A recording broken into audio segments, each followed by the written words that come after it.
we have before us the opportunity to forge for ourselves and for future generations a new world order. Good evening, folks. You're listening to the Hour of the Time. I'm William Cooper. The chair is against the wall.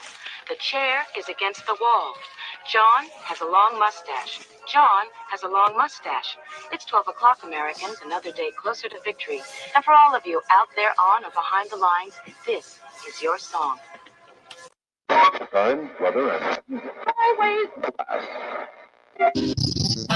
Veteran of 3 foreign wars, entrepreneur, and warrior poet, Tony Arterburn takes on the issues facing our country, civilization, and planet.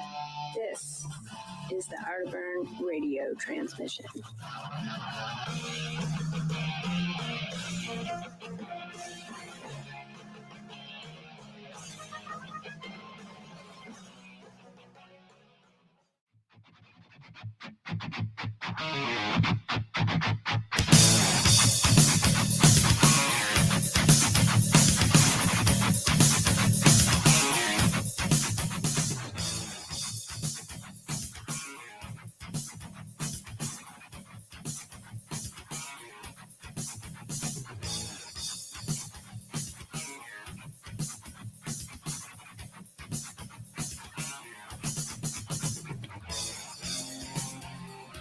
Welcome to tomorrow, ladies and gentlemen.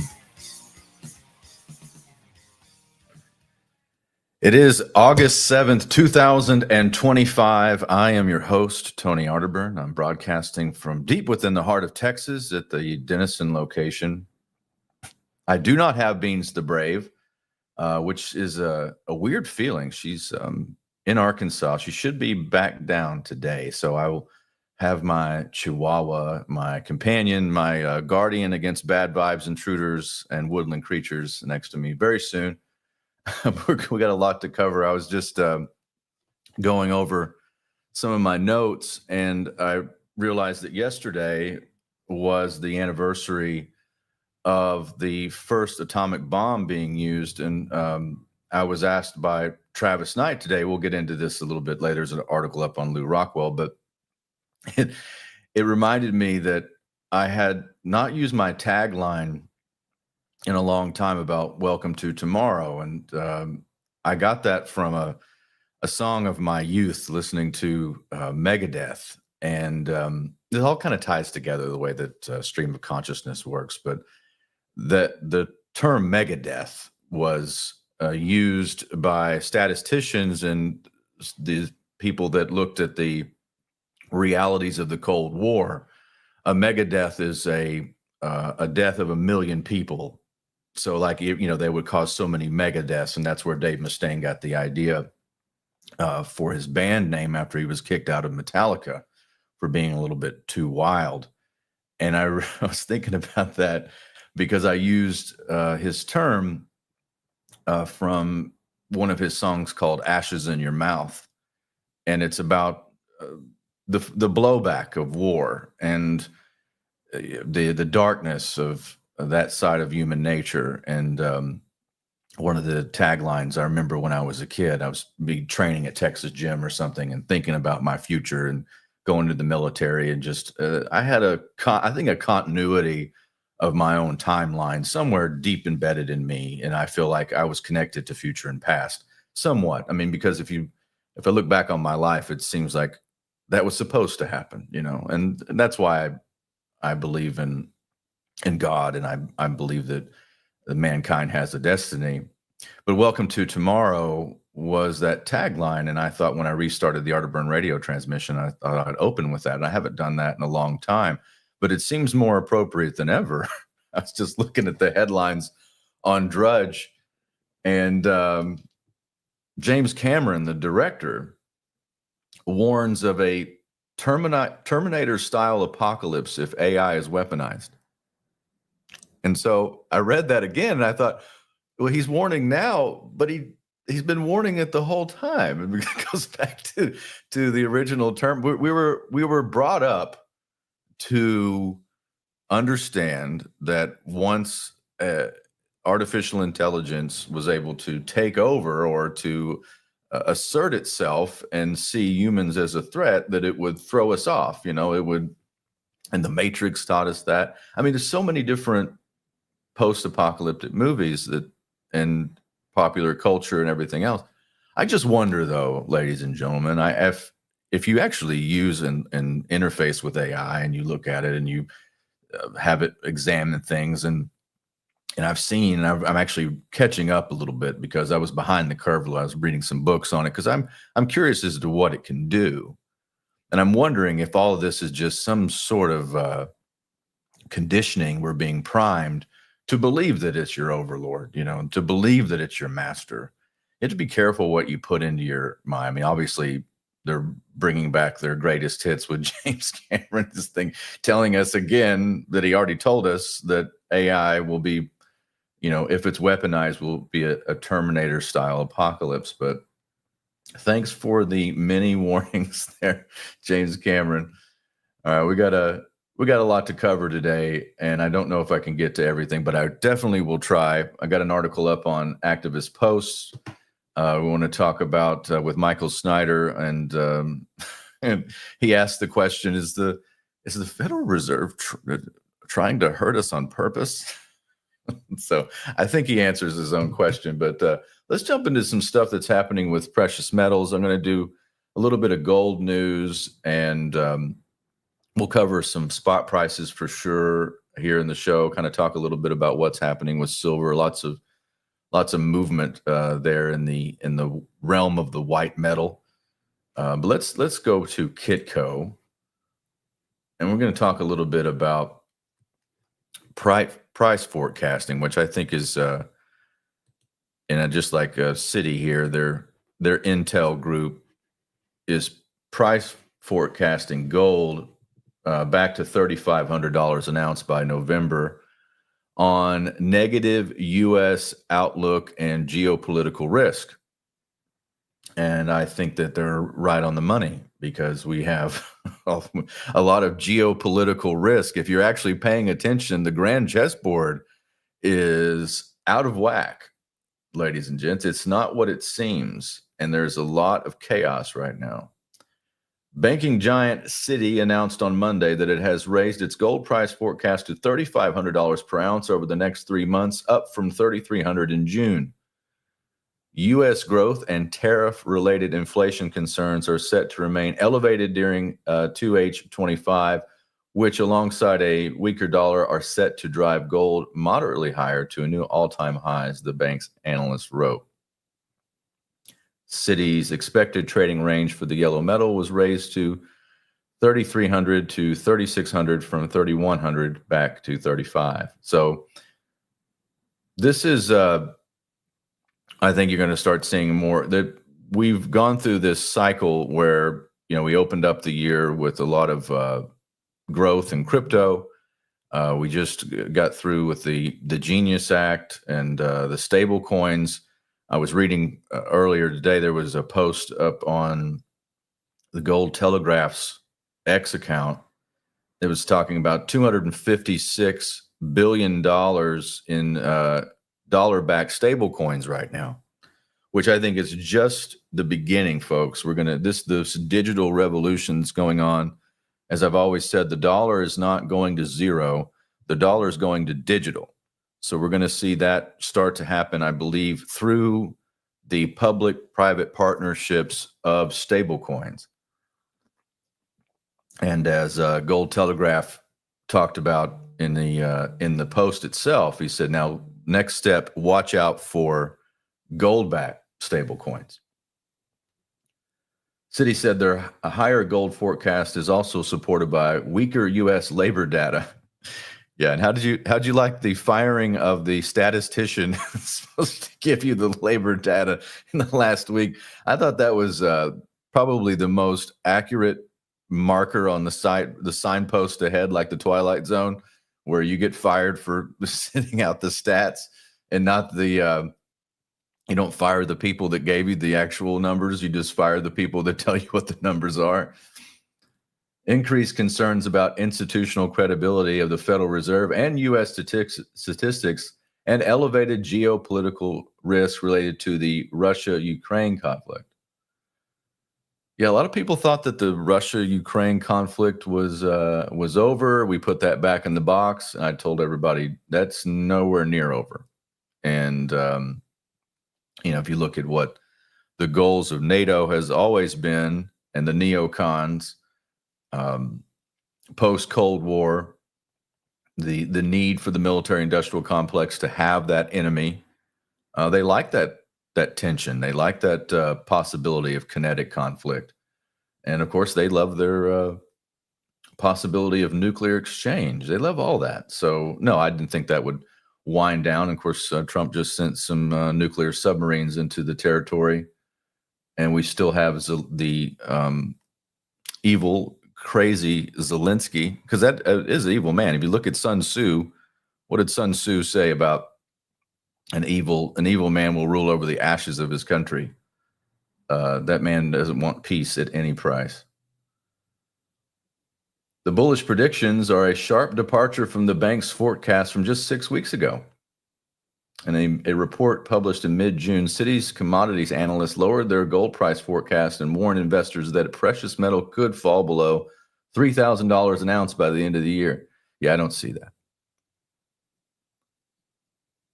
If you look at the actual strength of the markets and what's happening around the world, you got to look at what the largest holders of capital are doing. And they're not playing in these markets. They are acquiring assets. They are acquiring commodities, rare earth minerals, copper, gold, silver. Some of them are even starting their stockpiling things that are finite and looking at things like Bitcoin and cross-border payment systems. And of course, always petroleum. It's not the ethereal blue sky that these financial networks will tell you to dabble in because of the uncertainty, because of the upheaval. And we are in a fourth turning, ladies and gents. We are in that cyclical part of history, as I mentioned, and we'll talk about what happened at the end of the last fourth turning. We're going to go to an article and get into some deep history on LouRockwell.com today about the atomic bomb.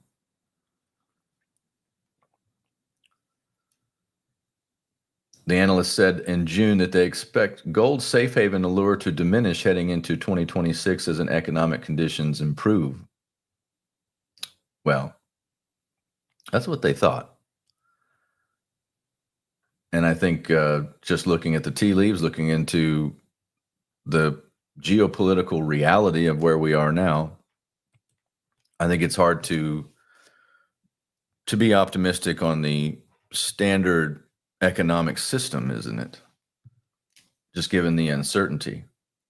I mean, if you look at everything that's happened with Bitcoin, the strategic Bitcoin reserve, the stockpile, the crypto czar, everything, these companies that are putting Bitcoin as a reserve asset on their balance sheet, and we're starting Bitcoin treasury companies all over the world. You would think the price would be $250,000 or something.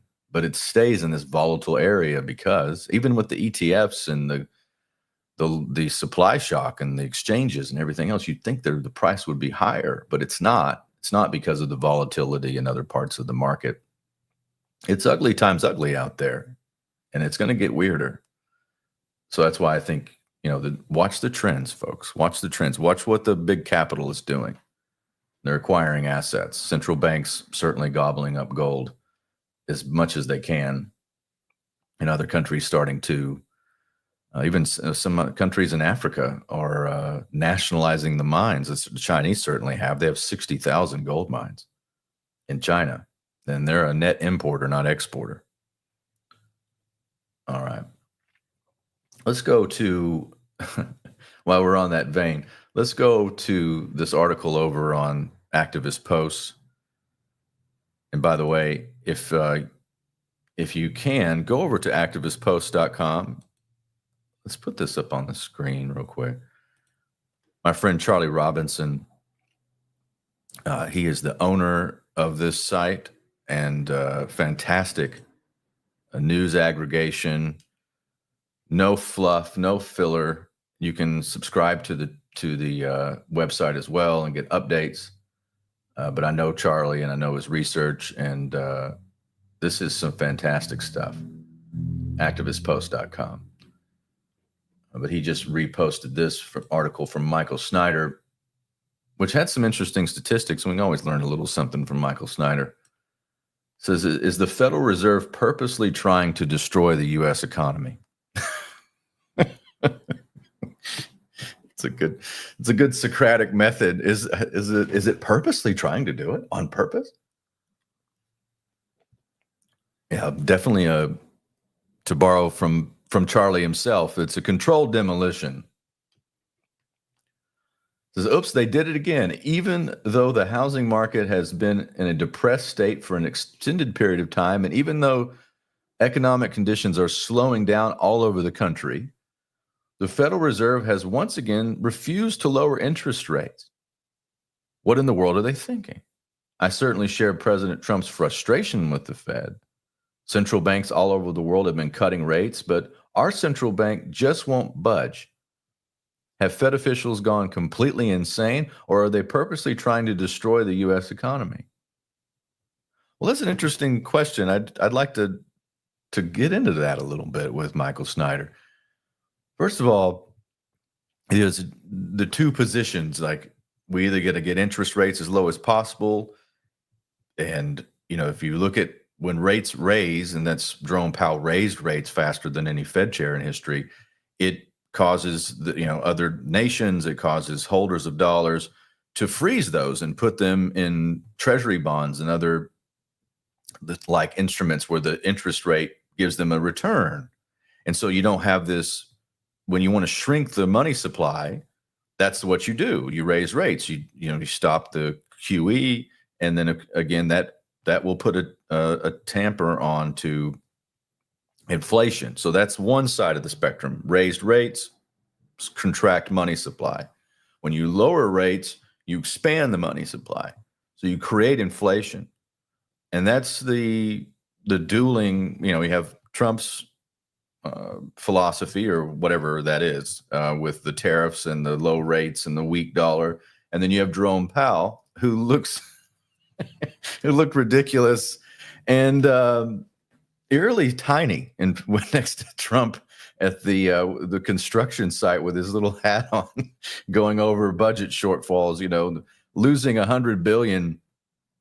And the balance sheets was somewhere like $980 billion short a couple of years ago with the Federal Reserve. And I thought that was funny, because the people that make the money lost money. They literally make it, and they lost money. But you have this philosophy from Jerome Powell about a quote unquote strong dollar and holding off on lowering interest rates. I think that, and we'll get more into the article, but I think that at the end of the day, both sides are wrong, because ultimately you're still on the timeline for inflation. You're still on the timeline for a loss of purchasing power with the dollar. De-dollarization is the reality. Those who have been following my work for an extended period of time already know that I'm not a fan of the Federal Reserve at all. And now we have another very clear example of the Fed's lack of competence. The Federal Reserve said Wednesday it is keeping its benchmark interest rates unchanged, citing elevated uncertainty over the nation's economic outlook. The decision to hold rates steady marks a continuation of the Fed's wait-and-see strategy this year, as it monitors the impact of the Trump administration's tariffs on consumer prices.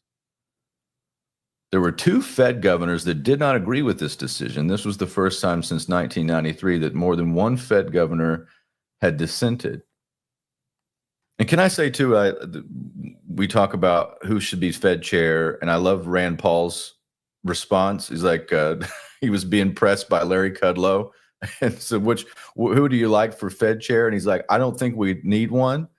I don't like anybody for it. I don't want one. And that's more like me. I think, audit the Fed, turn the currency back over to the people, folks. Let the Treasury, we have a Treasury for a reason. The Federal Reserve is not a constitutional entity. it exists outside of the purview of the Constitution. That was never changed.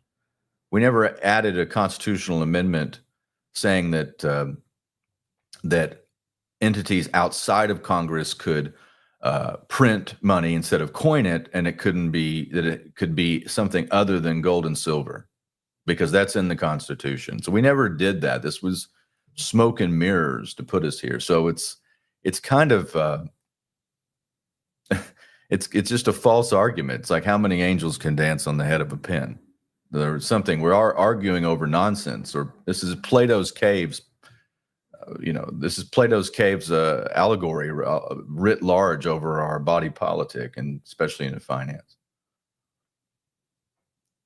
For the first time since 1993, more than one Fed governor voted against Fed Chair Jerome Powell in the committee's major decision. The dissenters, Governors Christopher Waller and Michelle Bowman, were both appointed by Trump and, like the president, want to cut rates. For months, Trump has been pressuring Powell to cut rates, currently between 4.25% and 4.5%, threatened to fire him, appoint a shadow chair, and even harangued him over the cost of improvements to the Fed's office. That was where you get the two of them in hard hats. There are some experts that argue that we need to continue to keep interest rates at elevated levels in order to get inflation under control. Michael Snyder says, I definitely acknowledge that our seemingly endless cost of living crisis is a major concern, but what about the housing market? It has been in a depressed state for a long time. Last year, sales of existing homes in the U.S. fell to the lowest level that we have seen since 1995. Well, and again, do you know why? Somebody I saw the other day, they were doing a calculation, and I probably need to looking to see if I can validate this, but this was a post, and it talked about, what would you need in order to have minimum wage match up to what it was, 60 years ago, where you could buy a home, like what it would take, what would minimum wage have to be? And it was like, had to be like $66 an hour now for the same amount of purchasing power. So all of that, folks, inside the price of real estate, it literally houses inside the house. It houses the failure of the central bank system of fiat and the experiment. That's what's happening. So when wages don't rise, when you have an entire generation of people that are saddled by debt, they've been told to go out and borrow, to go to school. The schools push for the student loans that you can't bankrupt yourself out of. They push for this. They raise tuitions. They do all this stuff. So you have this entire generation of people that were going to borrow all this money. They already owe a house. They already owe on what should be a mortgage before they even go to try to get a house. And then they've been priced out of the housing market. How do you think that has more to do with the failure of the financial system and the loss of purchasing power in the dollar and these inflated home prices, along with the declining or stagnant wage prices? That's why you're seeing this perfect storm where an entire, again, the younger folks, they're priced out of these markets. They have to wait for a housing bubble to burst. They have to wait for, and even then liquidity will dry up. So it's harder and harder to get ahead, and that's by design. Sales of previously owned homes, which make up the vast majority of the market, totaled 4.06 million in 2024, the National Association of Realtors said Friday. That's the lowest level since 1995, slightly below 2023's similarly anemic levels. Well, this is, I think, what you're seeing, and a lot of the Bitcoiners make an argument for this, and we've read articles like this about those who want to acquire digital assets over because they can get into them. So, you've seen the pricing out because of these bubbles, and this is where post 1973, folks, you got to go back to 1973. It's the last year that the United States ran a trade surplus. It's what built our country. We used to make things. We used to be the world's greatest creditor, and we were taken off the gold standard, and our manufacturing was sent overseas, and in large part due to the design of the technocrats of the Trilateral Commission. You had Zygmunt Brzezinski and the Rockefellers, Henry Kissinger. They were creating the petrodollar, and they were sending the manufacturing overseas. This was a design that created a consumer nation, working these service jobs in a consumer nation along, not making things anymore, not having a living wage. So we built the new U.S. economy was about housing. And that's why it became such a bubble. That's what the 2008 debacle was all about, and the subprime mortgages and the derivatives and everything that happened, with the bubble that burst because of the rising cost of energy and everything else that followed all of that from the mid 2000s into 2008. And now we're seeing this is the end game of that. It says things were not even this bad during the Great Recession in 2008 and 2009. The primary reason why homes are not selling is because interest rates are way too high. Is the Fed going to sit there and watch the life get squeezed out of the most important pillars of our economy? Of course, there are many pundits that are pointing out today's GDP number as evidence that the overall economy is doing well. Gross domestic product, a sum of goods and services activity across the sprawling U.S. economy, jumped 3% for April through June period, according to figures adjusted for seasonality and inflation. That topped the Dow Jones estimate for 2.3% and helped reverse a decline of 0.5% in the first quarter. It came largely due to drop in imports, which subtract from the total. Well, another thing you have to add into GDP numbers too, folks, it's like I was talking with Travis Knight today, and I talked about the all-time high of silver, which was 45 years ago. So I was 0 years old in 1980, born in the last days of 1979. I was 0 years old, but silver hit its all-time high of $52.50. What is $52.50 in today's numbers? Well, it's like $300 in purchasing power today. So if you go by GDP, if you go by gross domestic product, if the dollar's worth less, but you've increased the size or the numbers, it's deceiving. You can have a higher GDP, but if the dollar doesn't go as far, it's not the same thing. If you transfer, $52 from 1980 today, what's that going to buy you? Certainly doesn't get you a full load of groceries. It did in 1980. You could go into Safeway, I promise you that, in Garland, Texas, and come out with bags and bags of stuff. Because that's just what $52 would do back then. It doesn't do that today. And so those numbers can also be deceiving. With Trump's double-digit tariffs looming, American retailers and manufacturing raced to order foreign goods early in the year before the levies took effect. That led to an unprecedented flood of imports, which must be subtracted from GDP. The goods that consumers, companies, and the public sector bought because they're made overseas. Since those purchases were pulled forward, companies didn't need to order as many goods from other countries last quarter, and imports plunged 30.3%. If you took away the 5.2% points that were added to our GDP due to falling imports, economic growth would have been deeply negative last quarter. Well, of course it would be.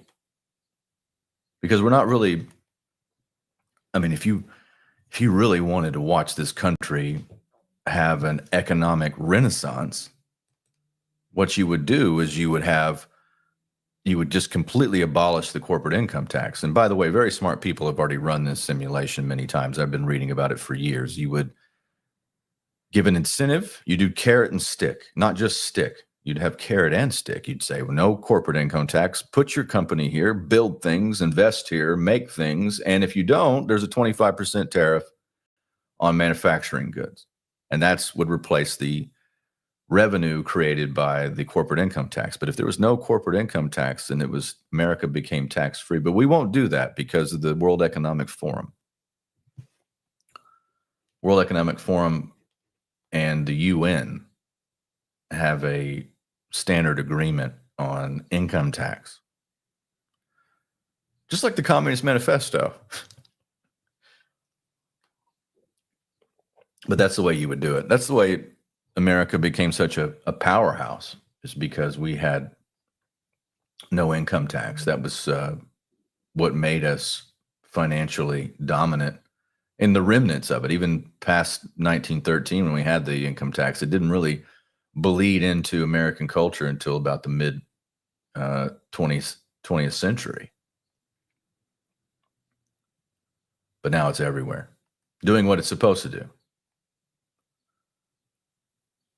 Well, let's get into this.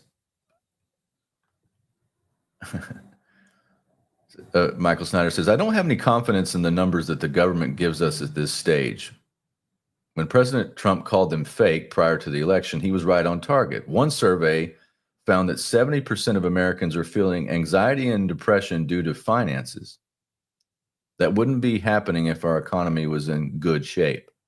Unfortunately, as long as the Federal Reserve keeps interest rates at elevated levels, it's going to be a real struggle to turn things around. Well, that's one way to look at it. And Michael Snyder's a smart guy. He's got the Economic Collapse blog, and he does this every day. I would say, though, that the devastation, and it is demonic. I mean, it's truly evil. If you look at what's happened to people's incomes, what's happened to their lifestyle, their purchasing power, the decisions that people have had to make because of the massive amount of inflation that's taken place. And you can get into the larger conspiracy or the larger plan here. And it wasn't about COVID-1984, and it wasn't about that. It's just these were sideshows. The larger, Great Reset. The last quarter of 2019, as I've mentioned many, many times, showed the largest exodus of CEOs in history. CEOs were leaving their companies. There was $6 trillion created by the Federal Reserve Bank alone to prop up the liquidity markets, the overnights, to clear checks and to clear loans and to clear everything else because liquidity was drying up. So they created new currency in the trillions. It's unprecedented. And that's why it was important to have lockdowns and everything else that you had in the first quarter of 2020. They needed liquidity injections without creating the inflation, at least the after effects of what happens when you pump those dollar units into the system, be they paper or be they electronic. People use them, they go buy things, the demand goes up. This is what happened in 2008, by the way. There were so many people flipping houses and borrowing against it. You get 125% a loan against your house in California in 2006, 2007. I know that because I was in real estate. So you could borrow 125%. And where did all that cash go? It went to go buy things, and it would buy cheap things and things, stuff from overseas. Those plants overseas would make that stuff, send them to Walmart, and the price of energy went up. Crude, if you remember the timeline, crude started to go as $4 a gallon for gasoline. Crude started to go off the map because the energy demand was so high. Well, guess what? People had to decide whether they were going to buy gasoline or whether they were going to pay their mortgage because it was that tight. So that whole house of cards comes crumbling down. That's what happens when you inject fake money into the system and new currency units. At first, it looks like it's going great. At first, it looks like it's really happy and, everything's just moving like it should. And there's lots of optimism. But then those chickens come home to roost and you sober up and realize that you have to pay this bill. And the price of everything goes up because the dollars or the currency units go down. Does that make sense, folks? This is the stuff that wakes me up at 3 a.m. and I just go, that's not, whenever I think, well, why am I opposed to that? Like I actually, instinctively, I look at fiat currency as demonic, and I think, well, could you defend it? Could you run the other side of the argument? No, I can't, because I constantly try to figure out why is it that I'm opposed to this. I'm opposed to it because I'm opposed to currency creations. So this argument about lowering rates, in the short term, he's correct. But the problem is that we're not fixing the system. So all of that, you may be able to ride a little bit longer. But this next bubble, you're talking about the devaluation. That's what it is, folks. It's a great devaluation of fiat currency. This is worldwide. It's systemic. It's malignant. It's metastasizing. And it's invasive. And that's why, if you're looking at what the great central banks, the big players, the multinationals, if you're looking at what they're doing, they're hoarding commodities in the face of this. And there's also an interesting path, I think, for things like Bitcoin. If you look at what BlackRock's doing with it. So pay attention to that. Whether the rates get lowered, which they will, by the way, the rates will get lowered. And we're going into midterms, into next year. There will be a lot of talk about that. The rates will get lowered. They will do something. There will be liquidity injection into the market. You can take that to the bank. That will happen. So regardless of all this, that's going to happen. But the end result is always inflation, loss of purchasing power. And if you're saving those Luciferian bankster notes, you're in bad shape. All right, let me go to the chat. Again, thanks for everybody for being here. Let's see. I see Knights of the Storm in the chat. It says Charlie's a cool guy. Yeah, Charlie Robinson is the coolest, and has a great show called Macroaggression. So get over there and support Charlie over at the Activist Post. And I'm sponsored. Wise Wolf and Wolfpack are proud sponsors over at Activist Post. Dustin Helm says, "Hey Tony, good to see you." It's good to see you, Dustin. Let's see. Thunderho. He's got lots of comments there. I'm trying to keep up with what he's asking me. We got lots going on. Are you a bot, sir? Could be a bot. Lots of bots. Dustin Helm says, "Good info." Thank you, Dustin. I appreciate that. And AI theorist over on YouTube. Freedom cities. Yeah, that's it's like the Patriot Act. It's no freedom in a freedom city. There's no patriotism in that act. It's an act designed to go after patriots, is what that act is for. Yes, and Rhonda Tate, it says very demonic. It is a demonic system. And be careful that you don't fall into the trap. It's like, which one do you like better? Do you like Coke or Pepsi? I don't like diabetes. I don't like either one of those. Do you like Republicans or Democrats? Which one are you? What's that from the campaign with Will Ferrell? Is he a Taliban or is he an Al Qaeda? He won't answer the question. I don't like either. Raise rates, don't raise rates. How about no Fed? And let's go back. Give the people some sound money. And sound money comes from the term of the sound that it makes. Gold and silver have a distinct ring to it, but it was also the sound that it makes, and that it was sound. It was built on sound principle. All right. Well, there's lots to cover. And, briefly, I wanted to mention that I want to know more about this. And if you go and ask AI about the moon landing, it has not yet censored itself. If you go ask it, well, what are I ask it what the mathematical chances were of being able to go to the moon and then stop and not do it again for, 50 plus years if that was mathematically probable, and it has said it wasn't. And it said that possibly there's structures found or was told not to go. Same thing I've said, and it didn't say that first. It was interesting, but there's an article up on Natural News I'll just cover for a second, then we'll end with this article over on Lou Rockwell. But it was supposedly NASA's prepping for to put a nuclear reactor on the moon. That's what they say. And you wonder why these stories come out. There's always like, oh, it's going to be 2020. Oh, it's going to be 2024. Oh, it's going to be 2027. So much wrong with that. But they don't know that the moon is flat. So the moon's flat. You heard it here first on the Arterburn radio transmission. I need to get a flat moon shirt. That would be a good one. The moon is flat. Actually, I have to give credit. My friend Harrison Smith tweeted that years ago, and that made me chuckle, and I've remembered it ever since. All right, let's jump over to Lou Rockwell because I'm losing some time here. This hour goes by fast, doesn't it? All right, let's put Lou Rockwell up.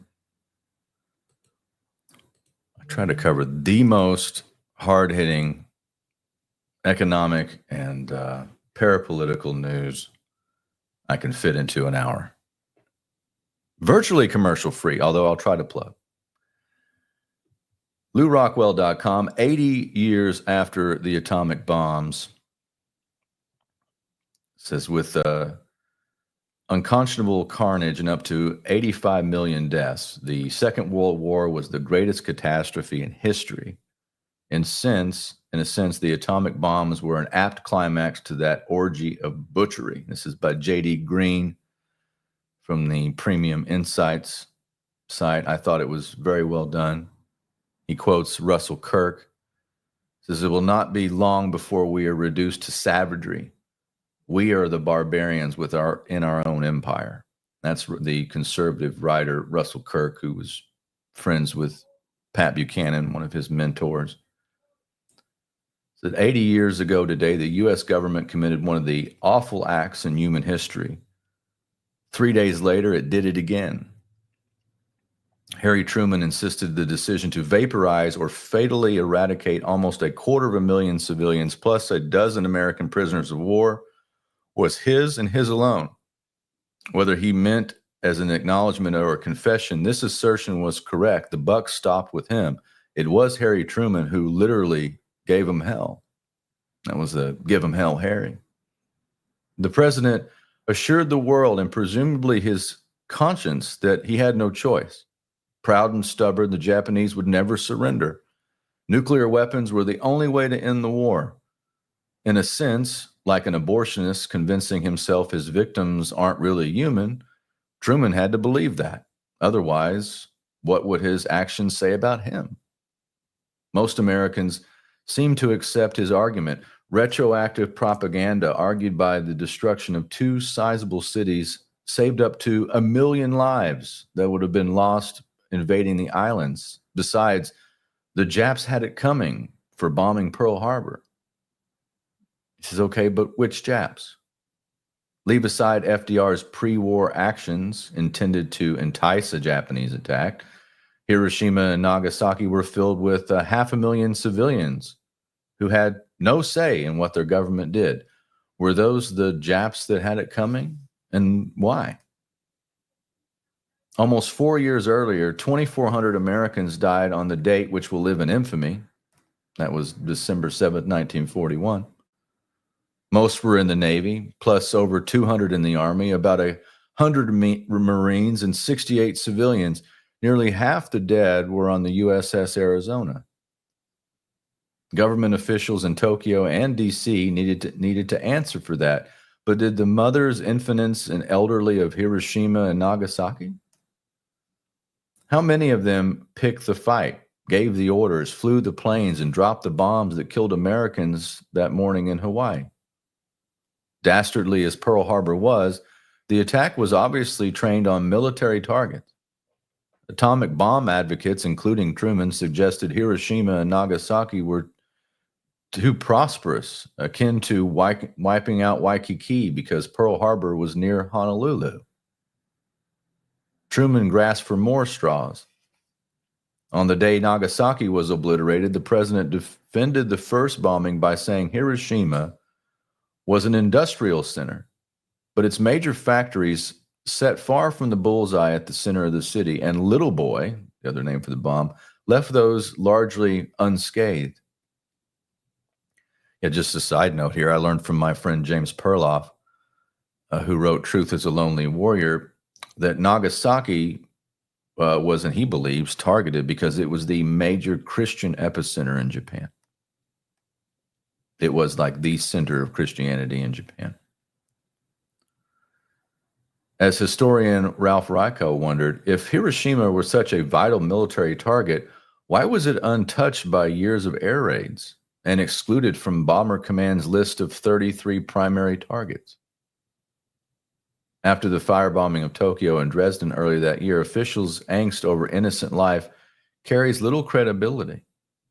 The U.S. government clearly had few qualms about killing civilians. Truman was caught chuckling during his announcement of the Hiroshima bombing at the 2:30 mark. I'm not going to play it right now, just for lack of time. The president did acknowledge some compunction during an inadvertent confession. He contemplated a third bomb, or rejected the idea, as he put it to his cabinet the day after Nagasaki. The thought of wiping out another 100,000 people, including all those kids, this is quotes, was, quote, too horrible to contemplate. The president was well aware the numbers of innocents he was killing, including all those kids. But did the 250,000 dead Japanese save 1 million Americans, or millions, as President George H.W. Bush once ludicrously claimed? I've always heard that argument. I thought that it was ridiculous if you actually just dig deep into the history and where we were. But I think the most ludicrous thing that George H.W. Bush ever said was that the wingman for the Japanese, and he said this, I believe, on the, was it the, that would have been the 50th anniversary of Pearl Harbor. He said that the wingman for the Japanese was the America First movement. That was the wingman for the Japanese at Pearl Harbor. That was the most ludicrous thing he ever said. It's and again, the article continues, it's astounding that anyone accepts this, but for decades, it's what Americans have been taught. They're expected to believe that an invasion of Japan would have cost as many lives as the war between the states, and more American loss than every other theater of the Second World War combined. Worst case scenarios for a Nipponese D-Day come to fewer than 50,000 American dead. The estimate approaching the U.S. death toll in Vietnam is obviously horrific, but it's still unrealistic. An invasion was never necessary to compel Japan to give up. Well, that's what I always thought. And that's why I thought it was so strange, and we'll get into this as we finish the article, that Trump was tweeting. We live in such this is the clown world order that we live in, that Trump's tweeting out or truthing out, unconditional surrender in all caps with exclamation points. I'm like, does he even know what that, and that was about Iran, we've been through such mind warfare, ladies and gents, together. And we'll try to keep it, try to keep the analysis sound and without any of that interference from whatever the hell that was. It's still in my head.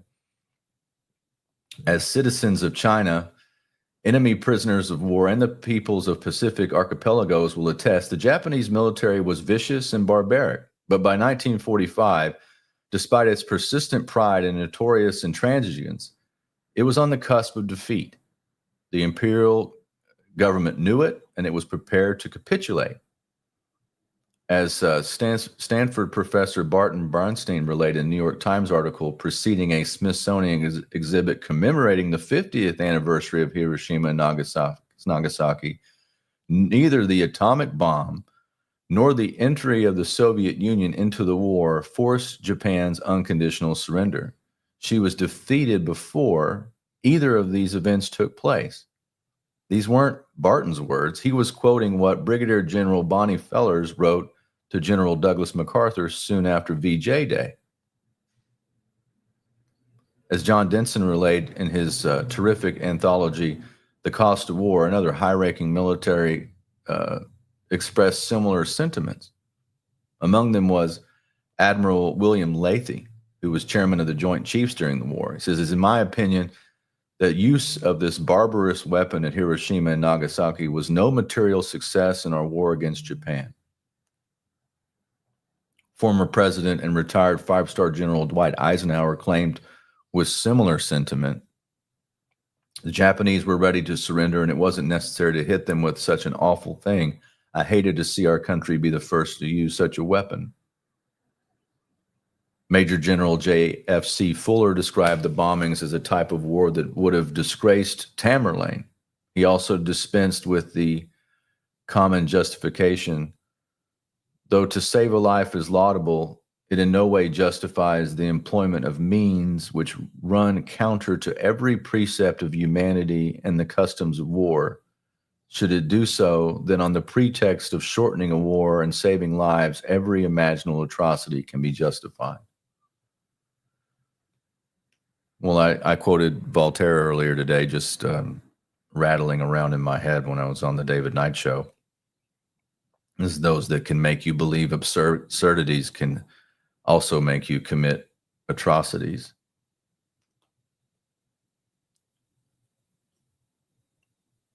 Oh, good. I'm seeing in the comments, 804 Marty says, "Sounding great on the international short waves today, Tony." Good. WWCR, Worldwide Christian Radio. We're on the old Bill Cooper frequency.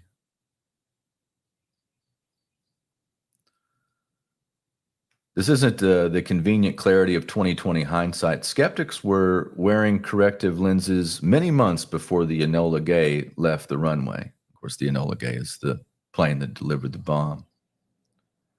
In January 1945, the Japanese offered to surrender on terms virtually identical to those they accepted after Nagasaki. MacArthur informed FDR of this 2 days before the president left for Yalta. Leahy provided the information, and Truman himself later corroborated the account. Had the U.S. accepted the overture, not only the devastation of the atomic bombs wouldn't have been avoided, but Iwo Jima and Okinawa wouldn't have occurred, sparing 20,000 American lives. Yeah, I've never understood the concept of unconditional surrender.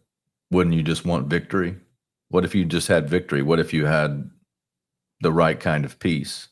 And pushing for that is that Carthaginian peace, that scorched earth, that humiliation of your enemy. You can think of it in Machiavellian terms all you want. You can be a neocon. You can think that crush your enemy totally and all the rest, but it never really works that way. Because they did that in World War I, and the Kaiser fled, and they humiliated the German military.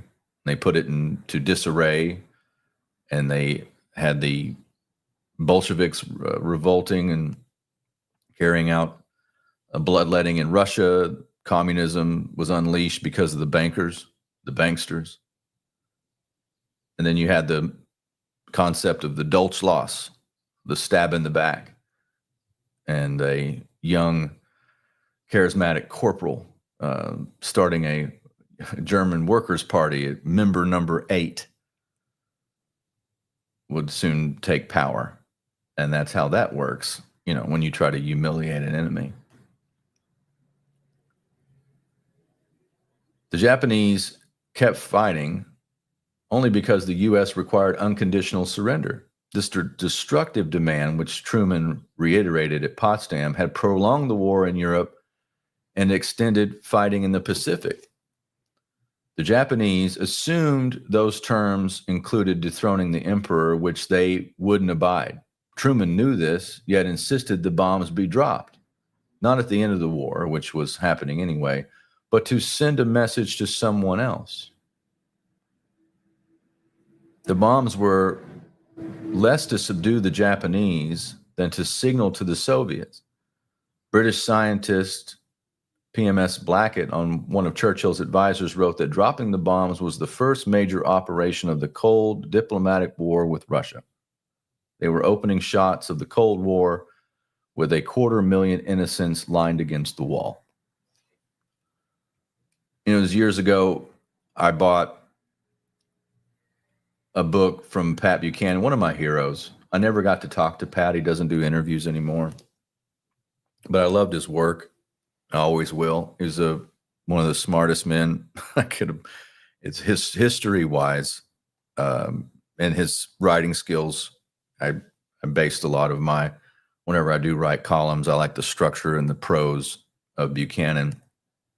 He's somebody to be studied. But he wrote an autobiography back in the 80s. It was called Right from the Beginning. And I always loved that. But he told a story about, as a Catholic and a Christian, being in Japan, and he had this young Japanese woman waiting on him at a restaurant. And it just occurred to him, seeing how polite she was and just the kindness and everything of the people. And he had this overwhelming feeling of guilt and being an American, and said that in his reflection, this was a book written in the 1980s, folks, that he said we had no right to do that. And I think as a warrior, as if you subscribe to the warrior philosophy, the technology, this hideous things that are produced and stored deep in these government basements and fortresses and other places and deep underground military installations. It is a sobering thought to see who actually controls them and what kind of character they have. And pray for peace, folks. That was the culmination of what happened at the last fourth turning. That was, every 80 years or so, you have these major upheavals in civilization, and there's the culminating in a fourth turning. Every turning's 20 years. So this is where we're 80 years on from this last event. The Romans called it a saccharum. And other civilizations see now that we have the whole world synced up at the same time. So we'll keep your eyes open. Keep your powder dry. All right. Let's do spot prices and then get out of here. I appreciate everybody being here today. Let's see. I want to go back to the chat real quick. It says, I've heard that all of the Purple Heart medals that were given since World War II were made an expectation of the casualties projected in the invasion of Japan. That's interesting. I'll have to study that and see if that's accurate. All right, let's go to spot prices. Gold today trading up 3,389. Luciferian bankster notes, LBNs, Federal Reserve notes per troy ounce, 3,389 and 2 cents as of right now, up $17.13 since the opening bell. Silver, $38.16 per troy ounce for the white metal. So we're starting to see those institutions, folks. We're starting to see that government balance sheets making a difference on silver, I believe, and it's physical delivery of silver, and that's the Russians included. The price of Bitcoin, 116,767.